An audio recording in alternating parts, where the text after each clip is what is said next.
आइए सुनते हैं चैत्र नवरात्र व्रत की पावन व्रत कथा विस्तार से। नवरात्रि व्रत कथा के अनुसार एक समय बृहस्पति जी ने ब्रह्मा जी के समक्ष चैत्र व आश्विन मास के शुक्ल पक्ष में पड़ने वाले नवरात्रे का महत्व जानने की इच्छा जताई।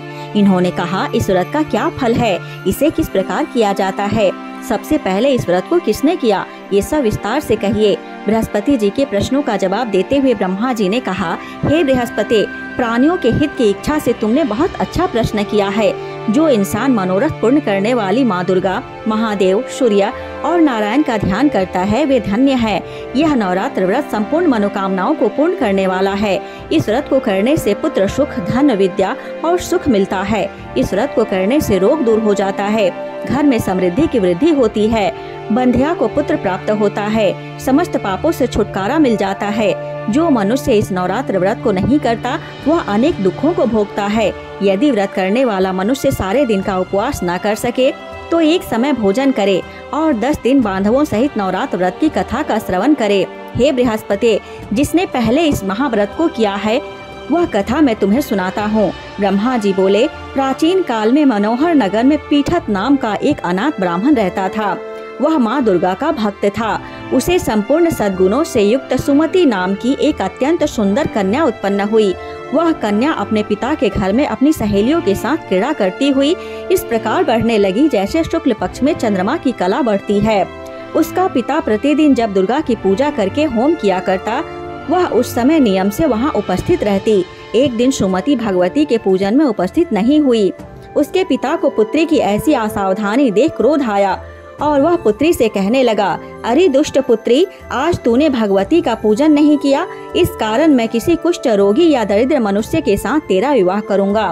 पिता की बात सुनकर सुमति को बड़ा दुख हुआ और पिता से कहने लगी, हे पिता, मैं आपकी कन्या हूँ तथा सब तरह आपके अधीन हूँ। जैसे आपकी इच्छा हो वैसा ही करो, चाहे राजा से, चाहे कुष्ठी से, चाहे दरिद्र से, जिसके साथ चाहो मेरा विवाह कराना चाहो कर दो, पर होगा वही जो मेरे भाग्य में लिखा है। क्योंकि कर्म करना मनुष्य के अधीन है पर फल देना ईश्वर के अधीन है। कन्या के निर्भयता से कहे हुए वचन सुन उस ब्राह्मण ने क्रोधित हो अपनी कन्या का विवाह एक कुष्ठी के साथ करा दिया और अत्यंत क्रोधित हो पुत्री से कहने लगा, हे पुत्री, अपने कर्म का फल भोगो, देखें भाग्य के भरोसे रहकर क्या करती हो। पिता के ऐसे कटु वचनों को सुन सुमति मन में विचार करने लगी, अहो मेरा बड़ा दुर्भाग्य है जिससे मुझे ऐसा पति मिला। इस तरह अपने दुख का विचार करती हुई वह कन्या अपने पति के साथ वन में चली गई और डरावने कुशा युक्त उस निर्जन वन में उन्होंने वह रात बड़े कष्ट से व्यतीत की। उस गरीब बालिका की ऐसी दशा देख देवी भगवती ने पूर्व पुण्य के प्रभाव से प्रकट हो सुमति से कहा, हे दीन ब्राह्मणी, मैं तुझसे प्रसन्न हूँ, तू जो चाहो सो वरदान मांग सकती हो। भगवती दुर्गा का यह वचन सुन ब्राह्मणी ने कहा, आप कौन हैं? वह सब मुझसे कहो। ब्राह्मणी का ऐसा वचन सुन देवी ने कहा कि मैं आदि शक्ति भगवती हूँ और मैं ही ब्रह्म विद्या व सरस्वती हूँ। प्रसन्न होने पर मैं प्राणियों का दुख दूर कर उनको सुख प्रदान करती हूँ। हे ब्राह्मणी, मैं तुझ पर तेरे पूर्व जन्म के पुण्य के प्रभाव से प्रसन्न हूँ। तुम्हारे पूर्व जन्म का वृतांत सुनाती हूँ, सुनो। तू पूर्व जन्म में निषाद की स्त्री थी और अति पतिव्रता थी। एक दिन तेरे पति निषाद ने चोरी की। चोरी करने के कारण तुम दोनों को सिपाहियों ने पकड़ लिया और जेल खाने में कैद कर दिया। उन लोगों ने तुझको और तेरे पति को भोजन भी नहीं दिया। इस प्रकार नवरात्र के दिनों में तुमने न तो कुछ खाया और न जल ही पिया। इस प्रकार 9 दिन तक नवरात्र का व्रत हो गया। हे ब्राह्मणी, उन दिनों में जो व्रत हुआ उस व्रत के प्रभाव से प्रसन्न होकर मैं तुझे मनोवांछित वर देती हूँ। तुम्हारी जो इच्छा हो सो मांगो। इस प्रकार दुर्गा के वचन सुन ब्राह्मणी बोली, अगर आप मुझ पर प्रसन्न हैं तो हे दुर्गे, मैं आपको प्रणाम करती हूँ। कृपा करके मेरे पति का कोढ़ दूर करो। देवी ने कहा, उस दिनों तुमने जो व्रत किया था उस व्रत का एक दिन का पुण्य पति का कोढ़ दूर करने के लिए अर्पित करो। उस पुण्य के प्रभाव से तेरा पति ठीक हो जाएगा। इस प्रकार देवी के वचन सुन वह ब्राह्मणी प्रसन्न हुई और पति को निरोग करने की इच्छा से जब उसने तथास्तु यानी ठीक है ऐसा वचन कहा तब उसके पति का शरीर भगवती दुर्गा की कृपा से कुष्ठ रोग से रहित हो गया। वह ब्राह्मणी पति को देख देवी की स्तुति करने लगी, हे दुर्गे, आप दुर्गति को दूर करने वाली, तीनों लोकों का संताप हरने वाली, समस्त दुखों को दूर करने वाली, रोगी मनुष्य को निरोग करने वाली, प्रसन्न हो मनोवांछित वर देने वाली और दुष्टों का नाश करने वाली जगत की माता हो। हे अम्बे, मुझ निरपराध अबला को मेरे पिता ने कुष्ठी मनुष्य के साथ विवाह कर घर से निकाल दिया।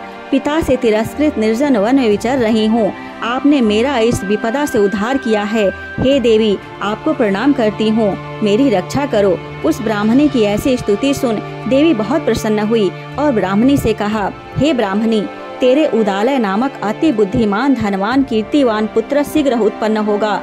ऐसा वर देकर देवी ने ब्राह्मणी से फिर कहा कि और जो कुछ तेरी इच्छा है वह मांग ले। सुमति ने कहा कि हे भगवती दुर्गे, अगर आप मुझ पर प्रसन्न हैं तो कृपा मुझे नवरात्र व्रत की विधि का विस्तार से वर्णन करें। ब्राह्मणी के वचन सुन माँ दुर्गा ने कहा, हे ब्राह्मणी, मैं तुम्हें संपूर्ण पापों को दूर करने वाले नवरात्र व्रत की विधि बतलाती हूँ। चैत्र मास के शुक्ल पक्ष की प्रतिपदा से लेकर 9 दिन तक व्रत करें। यदि दिन भर का व्रत न कर सके तो एक समय भोजन करें। शुभ मुहूर्त में घट स्थापन करें और वाटिका बनाकर उसको प्रतिदिन जल से सींचे। महाकाली, महालक्ष्मी और महासरस्वती की मूर्तियां स्थापित कर उनकी विधि सहित पूजा करें। बिजौरा के फल से अर्घ देने से रूप की प्राप्ति होती है। जायफल के अर्घ देने पर कीर्ति, दाख से कार्य की सिद्धि होती है। आंवले से सुख की प्राप्ति और केले से अर्घ देने से आभूषणों की प्राप्ति होती है। इस प्रकार पुष्पों व फलों से अर्घ देकर व्रत समाप्त होने पर 9वें दिन विधि विधान हवन करें। खांड, घी, गेहूं, शहद, जौ, तिल, बिल्व यानी बेल, नारियल, दाख और कदम जैसी विभिन्न सामग्रियों से हवन करें। आंवले से कीर्ति की और केले से पुत्र की, कमल से राज सम्मान की और दाखों से संपदा की प्राप्ति होती है। खांड, घी, नारियल, शहद, जौ और तिल तथा फलों से होम करने से मनोवांछित वस्तु की प्राप्ति होती है। व्रत करने वाला मनुष्य इस विधि विधान से होम कर आचार्य को अत्यंत नम्रता के साथ प्रणाम करे और यज्ञ की सिद्धि के लिए उसे दक्षिणा दे। इस प्रकार बताई हुई विधि के अनुसार जो व्यक्ति व्रत करता है उसके सब मनोरथ सिद्ध होते हैं। इसमें तनिक भी संदेह नहीं है। इन 9 दिनों में जो कुछ दान आदि दिया जाता है उसका करोड़ों गुना फल मिलता है। इस नवरात्र व्रत करने से अश्वमेघ यज्ञ का फल मिलता है। हे ब्राह्मणी, इस संपूर्ण मनोकामनाओं को पूर्ण करने वाले उत्तम व्रत को तीर्थ, मंदिर अथवा घर में विधि के अनुसार करें। ब्रह्मा जी बृहस्पति जी से बोले, इस प्रकार ब्राह्मणी को नवरात्रि व्रत विधि बताकर देवी अंतर्धान हो गई। अतः जो मनुष्य या स्त्री इस व्रत को भक्ति पूर्वक करता है वह इस लोक में सुख प्राप्त कर अंत में मोक्ष की प्राप्ति करता है। ब्रह्मा जी बृहस्पति जी से कहने लगे कि यह इस दुर्लभ व्रत का महात्म्य है जो मैंने तुम्हें बताया है। ऐसा सुन बृहस्पति जी आनंद से प्रफुल्लित हो गए और कहने लगे कि हे ब्राह्मण, आपने मुझ पर अति कृपा की जो मुझे इस व्रत का महत्व सुनाया। ब्रह्मा जी बोले कि हे बृहस्पति, यह देवी भगवती संपूर्ण लोकों का पालन करने वाली है। इस महादेवी के प्रभाव को कौन जान सकता है। प्रेम से बोलो, देवी भगवती की जय हो।